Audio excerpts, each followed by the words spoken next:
เงินเข้าอีกแล้ว เสียงข้อความนี่ก็ได้โอ้ไก่สีดำเนี่ยแปลกประหลาดเลยเด้อนะมี6 ตีนนะเบื้องหนึ่ง1 2 3 4 5 6ตีนมันมี6 นิ้วเลยนะ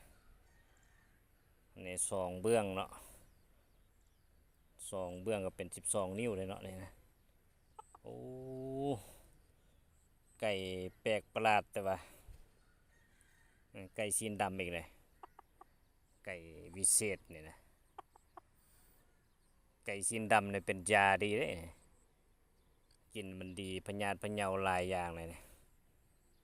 ตัวผู้มันบ่ปลาเถอะมีตัวเดียววะในประเทศลาวนะหรือว่าจังไดมีหลายตัวอยู่วะว่าหาก็เห็นได้เนี่ยนะไก่แปลกประหลาดมหัศจรรย์เบื้องละ6 นิ้วนะว่าหาก็เห็นมือนี่แหละโอ้นี่แม่นั่นงวดจะมาเนี่ยมัน800 ล้านแล้วบ่เนาะบัดนี้ โอ้โหมันพิลึกแต่ว่าอัดอันเต็มบังโดเนาะ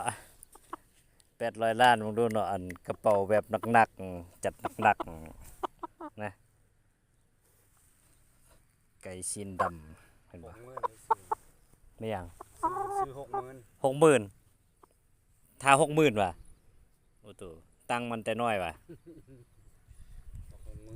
แม่นว่ะโอ้จะเอาไปตีว่ะหรือว่าจังได๋โอ้ไก่ตัวนี้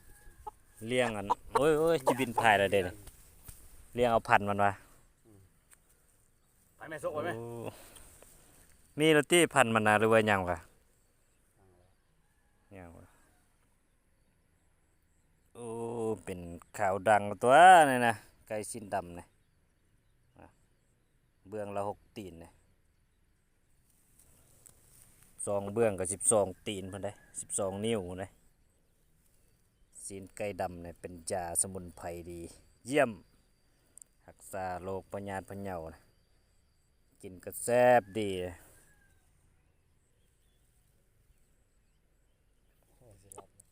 หาเบิ่งยากเลยนี่เห็นบ่นี่ไก่เบื้องละตีนละเบื้องละอัน6 นิ้ว6 ตีนนี่นะนะ1 2 3 4 5 6นับเบิ่งนี่ตื่มอีก1 2 3โอ้จะบินผ่านละคือกับไก่ป่าเลย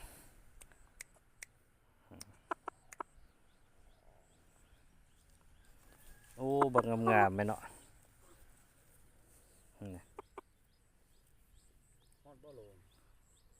โอ้อยากหอดอยู่เด้ประมาณ9 ขีดนี่แหละ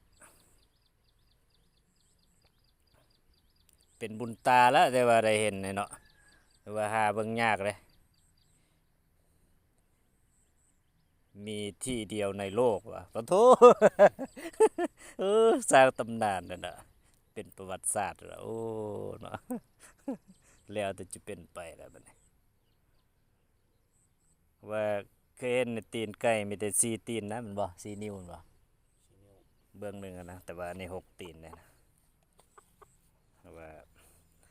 แปลกประหลาดแล้วเนาะผู้ใดเห็นก็ให้ถึกเลขเด้อ800 ล้านหนักๆเด้อจัดเต็มอัดแน่นโดยเงินเนาะหอมๆใหม่ๆใบเซนนะดมเบิ่งกันหอมๆมาละกรอบๆไปคือคิวไฟไหม้นี่แหละเงินหอมๆหอมหวนนับเงินหนักๆมันจะนอนแล้ววะนี่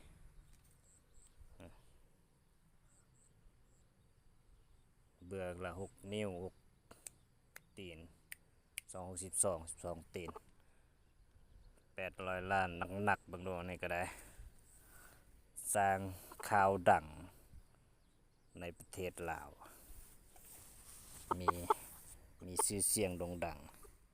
เห็นว่าเป็นไก่ซีนดำอย่างซี่ก็ได้ป้านั่นไก่เสียงเมี่ยงเนาะ แพงเด้ไก่อันบางโตนี่มันแพงกว่าขาหัวคนนะไก่พวกตีไก่ทั้งหลายนี่ ราซาแห่งไก่ตีอย่างแพงเลยโตที่ว่าตีเอาสนาเอาคันอย่างเอารางวัลหลายๆอะนะตัวหนึงนี่เป็น2-3 ล้านบาทก็ยังมีอยู่บ่หลายๆล้านก็ยังมีอยู่บ่มันที่ว่าเป็นมันแพงกว่าหาคานหัวคนไก่เขาจะเอาไปนะคือว่าและบางสิ่งบางอย่างนี่บอกว่าค่าหัวคนค่าหัวไก่ก็ประเมินค่าบ่ได้เลย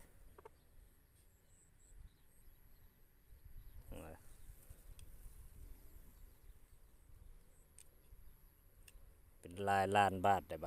างบ่อนเขาขาย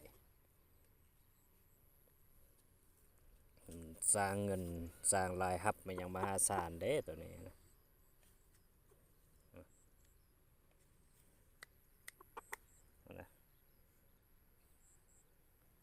จุพอละเต้สำเนีกก็ได้เบิ่งสำเนีกก็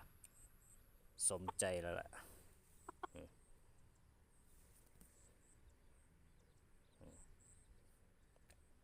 ผู้ใดเห็นก็ขอให้ถึกเลข800 ล้านเด้อรวมทั้งผู้อันที่ว่าถ่ายคลิปนี่แหละถึกไปนำกันจัดหนักๆนำกันนะไก่ซีนดำนะหาบางยากเลยนะเบื้องละ6 นิ้ว2เบื้องก็12 นิ้วไก่ ขุดทองมีห้อยเลย ว่า ทองจอนะมีห้อย เป็นกาอะไรมันวะกาตีนไก่เลยเนี่ยโอ้ไก่มันก็มีราคาแพงได้บางตัวนี่หลายล้านบาทได้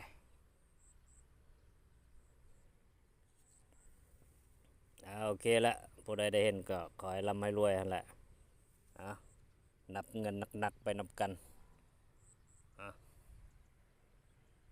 โอเคแล้วถ่ายตีนครั้งสุดท้ายเป็นคลิปกระแสข่าวดังละเอาลำรวยรัวๆบัดนี้จบคลิปสุขดี